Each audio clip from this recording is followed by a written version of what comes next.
देखो भाई, एक दूरिक समष्टि एक्स डी में हमको ये सिद्ध करना है, क्या सिद्ध करना है, mod of d x z minus d y z less than equals to d x y for all x y z belongs to x.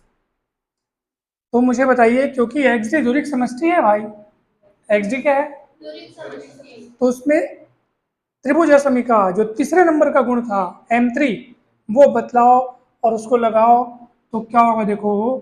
तो दूरिक समष्टि में, ठीक है, दूरिक समष्टि XD में M3 से, या उसको क्या बोलते हैं अपन, त्रिभुज असमी का।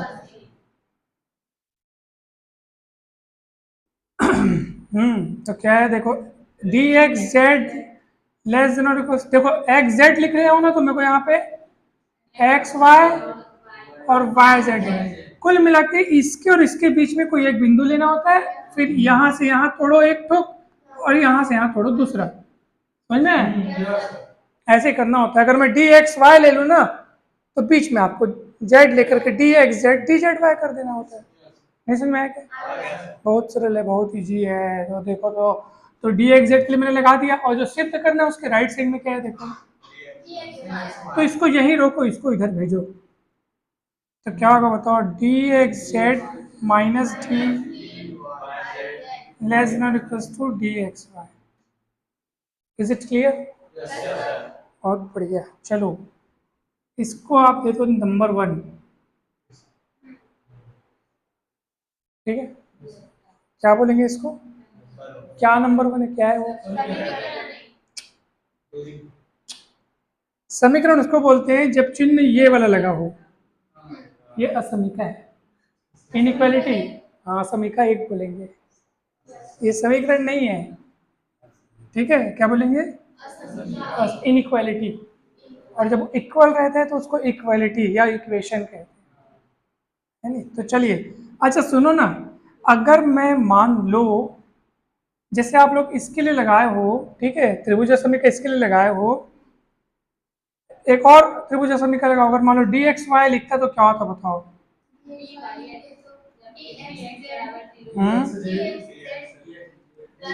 डी एक्स जेड, पक्का? अच्छा, नहीं नहीं, इसके लिए लगाओ, सॉरी, डी वाई जेड, ये दूसरा दूसरा देखो, दूसरा क्या दिख रहा है, देखो पहला क्या दिख रहा है, डी एक्स जेड दिख रहा है ना, तो डी एक्स जेड के लिए हमने लगाया। अब दूसरा क्या दिख रहा है, तो डी वाई जेड के लिए लगाएंगे, तो d y z less than equals to, हाँ ये गुड बताया, सही बताया, ठीक है। अब डी एक्स वाई है ना, तो डी वाई एक्स को यहीं रोको, इसको इधर ले लो, क्या हो जाएगा बताओ?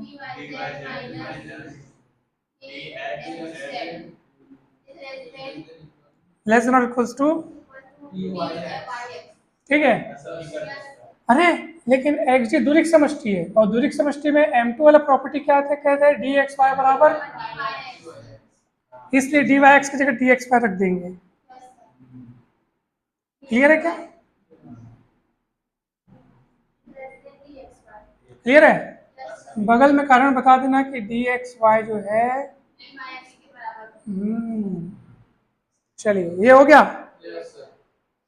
इसको नंबर 2, इनइक्वालिटी नंबर 2, असमीका नंबर 2, असमीका नंबर 2 दे दी। चलिए अब अपन आगे बढ़ते हैं, सुनो जरा ध्यान से, देखो अब असमीका 1 और 2 को देखो गौर से, देख रहे हो गौर से? राइट साइड दोनों का सेम सेम है, लेफ्ट साइड भी लगभग लगभग, सिर्फ अल्टा पल्टी का फर्क है। तो अगर मैं इसको पलट दूं तो क्या मिलेगा, चलो बताओ, पलट देने से माइनस बाहर आ जाएगा, डी एक्स जेड माइनस, ठीक है, और less than equals to d x. Clear है क्या? इसको दे दो नंबर 2, ठीक है, इसको ना दो। अब सुनो ध्यान से, एकदम गजब, ये पूरा समझ में आया, और इसको याद रखने की जरूरत भी नहीं है।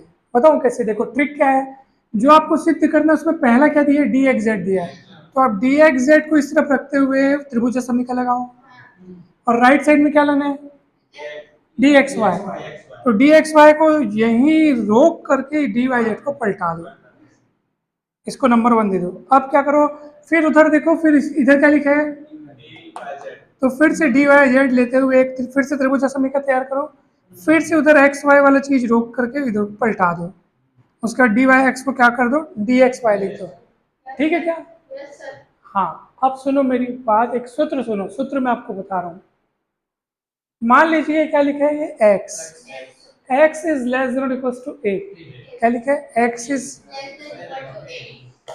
तथा अगर मान लो आपके पास minus x is less than equal to a भी है, दोनों चीज आपके पास मौजूद है, क्या क्या, x is less than equal to a और माइनस एक्स भी क्या है, लेस देन इक्वल टू, मतलब a जो है वो दोनों से बड़ा है, बराबर है, x से भी और माइनस एक्स से भी।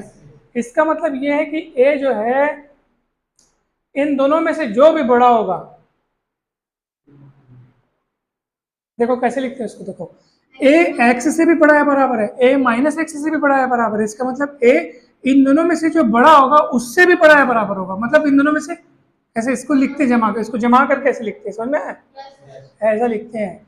और जैसे डेफिनेशन होता है मॉड ऑफ एक्स का, याद रखना मॉड ऑफ एक्स का डेफिनेशन क्या होता है, maximum of x and minus x, इसको याद रखना। जैसे एग्जांपल के लिए मैं आपको बतलाना चाहता हूँ, जैसे मॉड ऑफ 25, तो डेफिनेशन लगाओ मैक्सिमम ऑफ एक्स, हाँ मैक्सिमम ऑफ 25 एंड माइनस 25 है नहीं, 25 एंड माइनस, तो कौन बड़ा है दोनों में से, दोनों कैसे बड़े हैं, एक 25 एक माइनस 25 है, तो बड़ा कौन है, तो इसका आंसर आ जाएगा 25, तो मॉड 25 इक्वल 25, समझ में? जैसे मान लो मॉड ऑफ आपको माइनस 25 निकालना है, तो फिर से डेफिनेशन लगाओ मैक्सिमम ऑफ, मैक्सिमम ऑफ, देखो अब ये x की जगह में माइनस 25 लिखना पड़ेगा ना, और देखो x की जगह में माइनस 25 है, अभी बाजू में क्या है, तो minus of minus 25, minus of minus 25, तो क्या हो जाएगा मैक्सिमम माइनस 25 एंड 25, समझ में नहीं है? अब दोनों में से कौन बड़ा है, तो 25, इसलिए हम लोग बोलते हैं मॉड के अंदर माइनस प्लस हो जाते हैं, तो ऐसे होते हैं, समझ में नहीं है?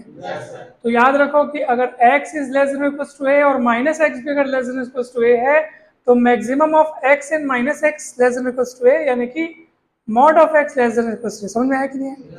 अब ये पूरी चीज आपको यहाँ फिट बैठेगी, देखो गौर से देखो, इसको अपने अंतरात्मा में x मानो और इसको a मानो, तो x is less than equal to a, फिर देखो minus x is less than equal to a, तो दोनों को कंबाइन करके मैं क्या लिखूंगा, मैक्सिमम ऑफ इतना एंड इतना is less than equal to a, और फिर वो मॉड लग जाए। चलो तो मैं इसको मिटाता हूँ, और असमिका 1 व 2 से बताओ कितना होगा, असमिका 1 व 2 से क्या होगा बताओ, मैक्सिमम ऑफ वही x एंड माइनस एक्स, यानी कौन कौन आएगा, डी एक्स जेड, कॉमा है नहीं, माइनस ऑफ,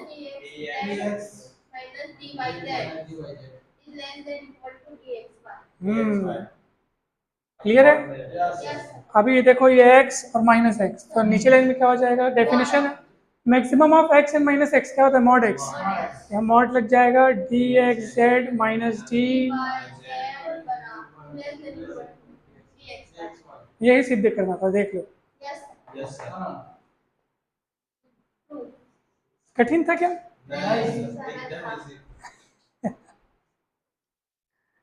एकदम सरल है भाई।